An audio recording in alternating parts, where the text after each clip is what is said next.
guys, if you want to apply for Portugal visa in 2024, I believe this video will help you to achieve your aim in getting the visa, and also the video will help you to reduce cost in the visa application process. So please watch.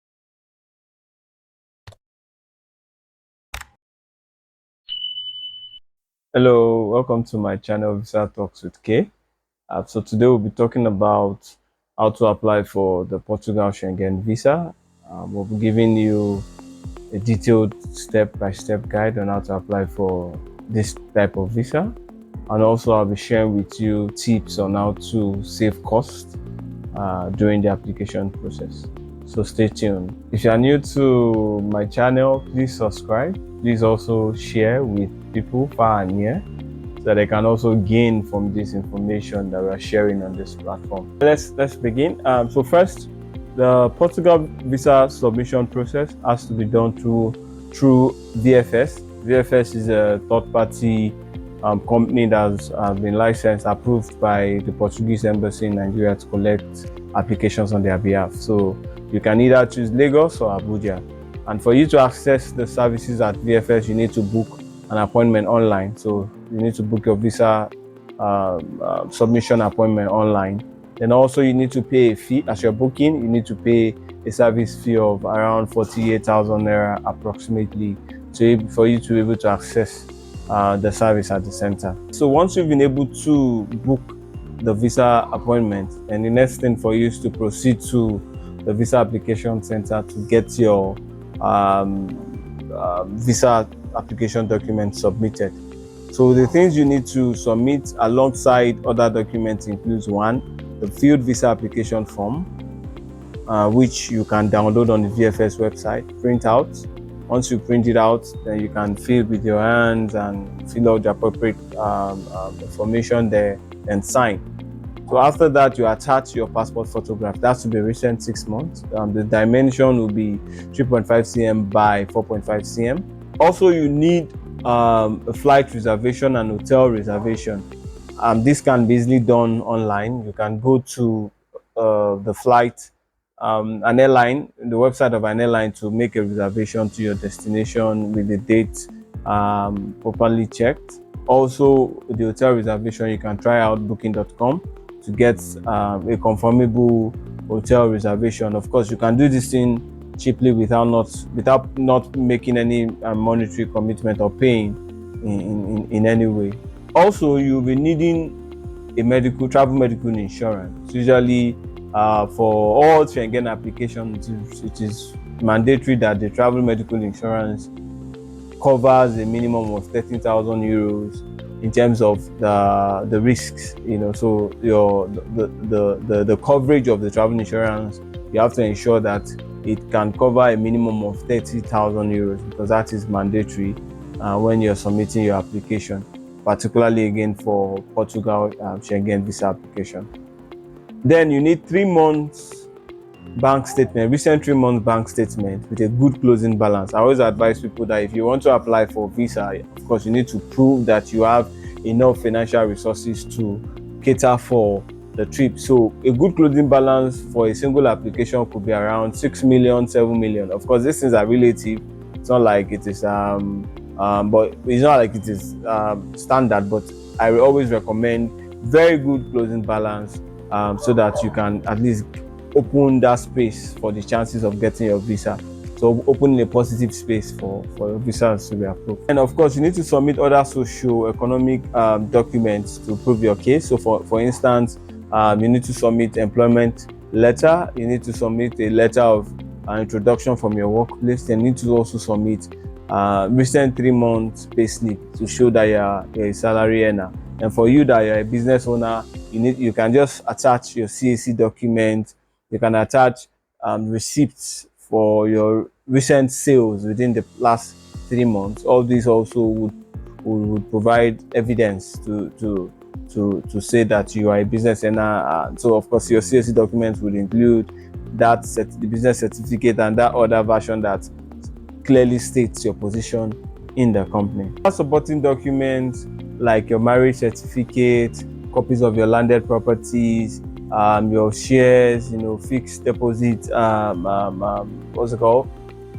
anything at all that boosts your socioeconomic ties in your home country, you also need to include as evidence, while you're submitting your application. It's also a vital document that I always advise people to include. It's not always required in most applications, but it is important that you include it. That is the letter of intent, which states specifically what you want to go and do in that country. So basically, my own advice is that your letter of intent should include a detailed itinerary plan of what you want to do on the first day to the last day, and also include what are the things that interest you in visiting the country, right? So you need to be very clear. It could be a 1-pager, maximum 2-pager explanatory note that explains and gives the consular officer good information and good perception of why he should give you the visa.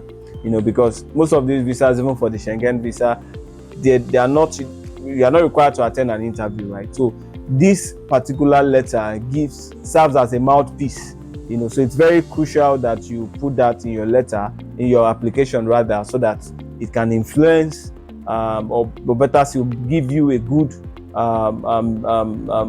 level, or place you on a good level, right, for the visa application process. So it is good you include the letter of intent. Now, to save costs, right? So these are my tips I'll be sharing with you based off of my own personal experience in terms of this Portugal visa application process. First, ensure that all the documents you are submitting, you make copies of each of the documents. So if you have 20 documents, ensure you make 20 photocopies of these documents, like each of the documents, right? Not 20 copies per one. I hope you got that right. So yeah, so 20 copies. So you have 20 documents, you need 20 copies, right? Because what I've noticed is that they won't tell you this on the VFS website. Eventually, when you go to submit the documents at the center, as at the point of them doing document screening and all, they now say, oh, why are your documents not photocopied? Then be like, oh, you're not aware. Then they ask you to go and make those copies. So here is the issue, and this is where you are actually save cost. And I'm sharing this for free. Right. So back to the discussion. Yeah. So basically, the cost for photocopying these documents within the VFS application center is huge. So if, for instance, you can get photocopy done outside, or maybe in your house, or maybe somewhere around your area for 10 naira per page, in the VFS center, it could be as much as 20, 30, 40 naira. I'm just giving you an instance. It could even be higher.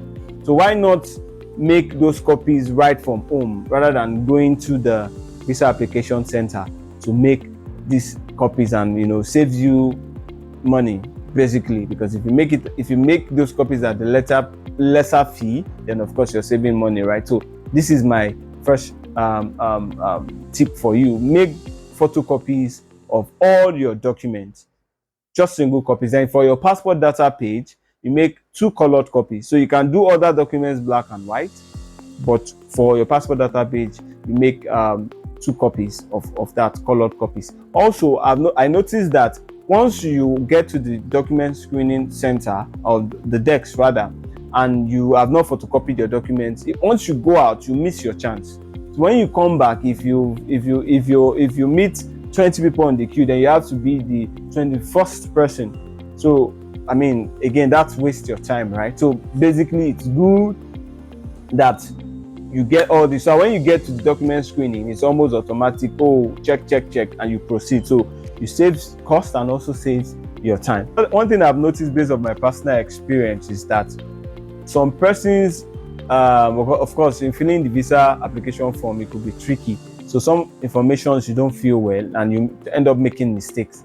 So once you make a mistake and you get to the document screening desk, you are asked to correct those mistakes. And how do you correct a mistake when you've already filled the form? You need an extra visa application form. So I would advise, as my second tip, to make extra clean copies of visa application form, so that when you get to the document screening desk and there's a mistake or there's an error, you can quickly reach out to the extra copies you have and fill, rather than going outside or meeting people you pay money for them to print out new visa application forms for you. So the second tip is keep extra copies of visa application form as you go to the visa application center. So another thing I want to share is that you ensure that the expected arrival date on your visa application form tallies with the arrival date of your flight and the arrival date on your hotel reservation. So let me give you an example.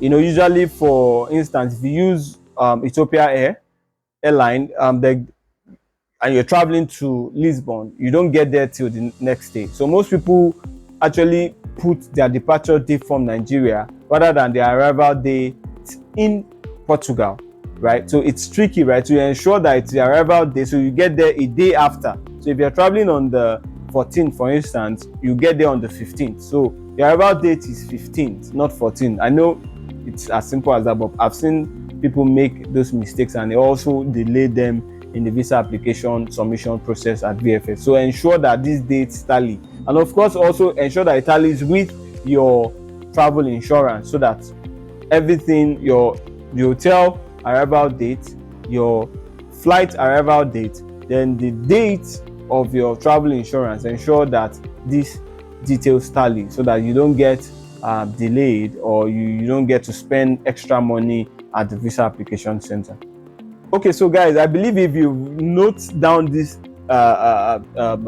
tips I've given you, these 3 tips, you should be able to have a seamless visa application submission process at the application center. Remember, you can submit either in Abuja or in Lagos, depending on which state is closer to you or works best for you. So guys, thank you for watching my video today. I hope you find it very informative. If you find it informative, please like, please share, please comment. You can drop your comments in under the comment section of this video. If you need further assistance or clarification on information I've mentioned, you can drop your comments. I will do well to respond to them. So also, I would want you to watch out for my next video, which will talk about my visit experience in Portugal. I actually visited Portugal, right? So I want to also share that experience with you. So stay tuned and watch out. You guys, see you in the next video. Bye.